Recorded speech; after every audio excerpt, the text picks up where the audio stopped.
I am an open book. I don't mind sharing my salary. I was offered a base of 125,000 and an additional 55,000 worth of commission. So that means my total offer was 180,000, which we I'm have told a special guest, Clarice Fairchild, who is a pretty recent graduate of cohort number 4 of PreSales Academy, and she recently started in her brand new role, or relatively new role, as a solution consultant in pre-sales role at Cornerstone On Demand. And so Clarice is here with us to share a little bit about her journey, her story, her experience in the program, and then answer some questions from you all as well. So with that, Clarice, it's so nice to have you on the call today.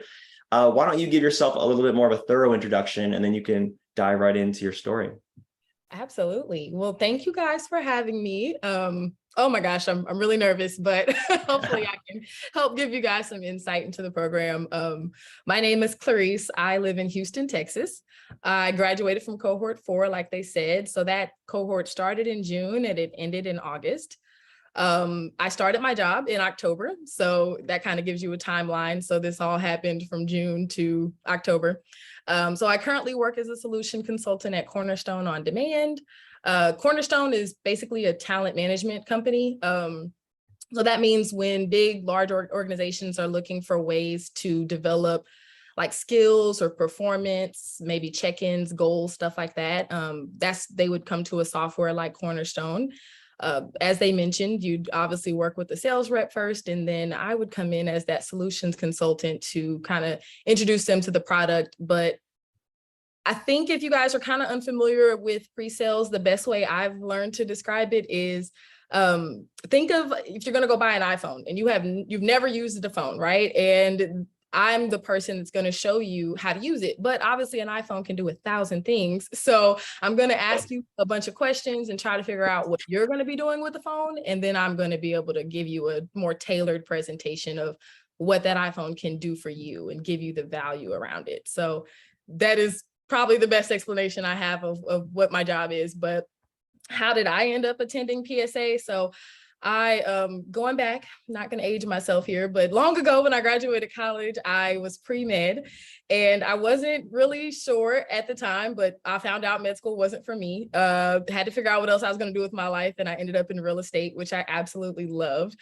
But I ended up meeting a friend through real estate that referred me to work in my first sales job. And I had also never worked in sales, but I found out quickly that I loved it. Thankfully for me, it was never pushy like car sales. It was always about, how can I help the customer? Can I be a trusted advisor? Let me build a good relationship and help them find the right product for them. And so, I would have been happy to continue working in sales, but the things that you absolutely hate about it, which are, negotiating with them, trying to price, get them to agree with you on a price. And sometimes I've also worked in that role where you kind of cold call a little bit.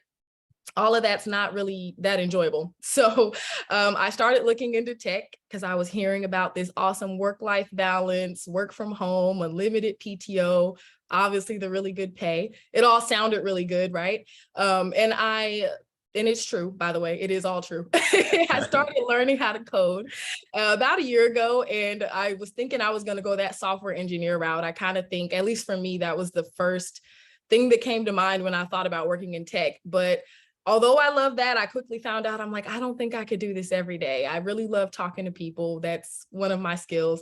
So my phone, I like to say it's a little FBI agent, right? When you have a thought, it pops up as an ad. And it really did. I kind of found out about pre-sales being kind of this intersection in between sales and engineering.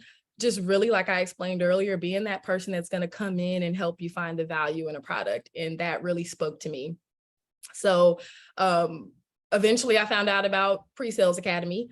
I ended up in one of these webinars like you are today, and that's what swayed me, I'll be honest. Hearing someone else's story meant a lot to me. So hopefully I can give that back to you guys today. But pretty much I put my all into my application and I got accepted. Started in June, like I mentioned earlier, and going through the program was beautiful and rough all at the same time. It was a lot in 8 weeks. I was still working full time and attending the program in the evenings.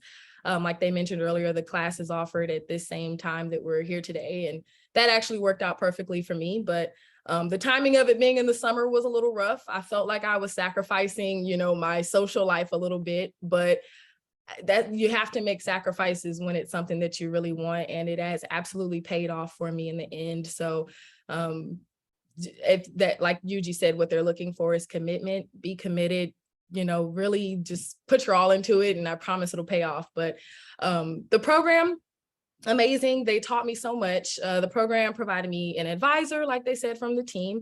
We obviously still have good relationships, or I wouldn't be here today.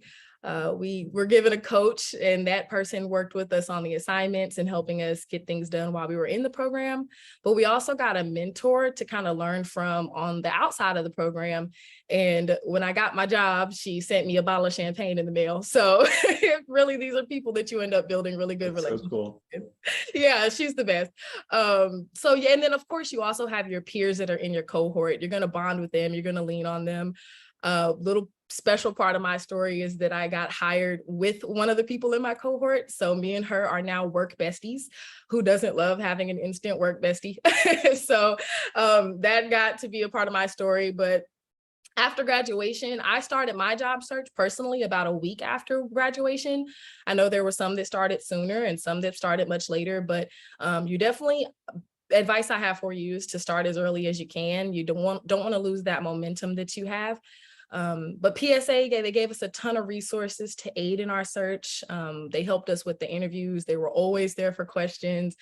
Nina hopped on a call with me for a one-on-one when I was super nervous before a couple of interviews. So the interview process itself is draining. It's exhausting, but they are there for you, I promise. And they just give you so many resources. And they asked me to give you guys some advice. And I think the best advice I have for right now is when it comes to starting your journey, kind of look at all the experiences that you've had and start making those comparisons to how it aligns with a career as a solutions consultant. I promise that you have all had relevant experiences somewhere in your life journey. I'm sure you've done a good job at building relationships with others, communicating, asking questions to understand a problem, possibly doing presentations or public speaking. I had a background in sales. You don't have to. A ton of the people, actually every single teacher in my cohort ended up getting a job. So it doesn't matter what your background is, but I do advise that you guys start drawing on those experiences and making those connections and learn how to articulate them well. When you're applying to PSA, make those connections and help them see why you would be a good fit for the program. And then while you're in the program, start making those connections again so that you can be articulate in your interviews about it. And later down the line, you'll see that it'll really all pay off once you start your job. I am so happy I've been on the job now. This is going to be the end of week 4. And like Yuji said, I mean, I'm outshining some of the people that have already been SCs for a long time. And it speaks so much to how excellent PSA was at preparing us. So yeah, that's kind of my story. And if you guys have any questions. That's great. A couple. It says, do I carry a quota? Is it okay if I answer that, Yuji? Yeah, maybe answer a couple, and then what we'll do is we have a few more slides we'll cover, and then we can go back into Q&A and we can answer the rest of them. Absolutely. Okay. Well, I think, yeah, do I carry a quota? I am so lucky, you guys. I got a job at a company that does their quota based on the entire team in North America. So for me, I don't carry an individual quota, which I feel like puts a little less pressure on me to perform. But of course, they, as a team, no one wants to see you slacking at the bottom, right? So I don't have to carry an individual quota, but that is not true of all companies. Some companies, it is based on certain SC. Yeah. And it says, can I talk about the salary offers? I actually ended up, the only offer I received is the job that I'm at. And it was from what I actually heard about the other offer at the other company I was interviewing with, and it was much lower. I am an open book. I don't mind sharing my salary. I was offered a base of $125,000 and an additional $55,000 worth of commission. So that means my total offer was $180,000, which I'm told is at the very high end of the spectrum. So I definitely wouldn't say that for that to be the expectation. But what I will say is I hope that encourages you that even if you start much lower, it will, that is an opportunity in the future that, 2 years, 1 year, 5 years in, you would have an offer that's reaching those close to the high ends of the 6 figures, right? So Yeah, that's all the questions I see for now, but Yeah, I'm glad you mentioned it, and that's exactly right. I think there's a range, and I think we've provided the average, which I think the average starting OTE is actually, this slide was a little outdated. It's about 118K. So this was quite a bit above average, but you certainly earned it. But you're right, like you said, the best way possible, I think, is that it creates a pathway towards getting there for a lot of folks that even start a little bit lower. But there's definitely a lot of room to grow in this career from a compensation perspective, which is part of the reason why it's a really good one to get into.